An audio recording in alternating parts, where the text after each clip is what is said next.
అలా చంద్రుడిలోంచి అమృతం వస్తుందని తాగిన వాళ్ళందరూ బ్రతికిపోయారా అంటే మనం చెప్పలేం.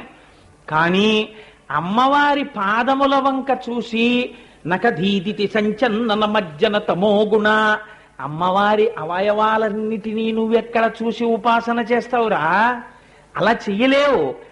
కనీసం అమ్మవారి కాలి బొటనవేలి గోటి యొక్క చివరి నుంచి వచ్చేటటువంటి తెల్లని కాంతి నీకెప్పుడైనా ధ్యానమనందో దర్శనమైతే జన్మ జన్మాంతరముల నుండి నిన్ను వెంటాడుతున్నటువంటి చీకటనబడే తమోగుణం విరిగిపోతుంది.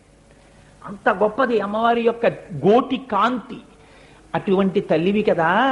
నీ పాదములను నమ్మినటువంటి వాళ్ళు, నీ పాదాలని స్తోత్రం చేసిన వాళ్ళు మళ్ళీ పుట్టడం అన్నది ఎక్కడుందమ్మా? ఇంకా లేదు. వాళ్ళు అజరామరం అయిపోయారు. వాళ్ళు అజరామరం అయిపోవడం కాదు, వాళ్ళ నోటి నుంచి వచ్చిన మాటలు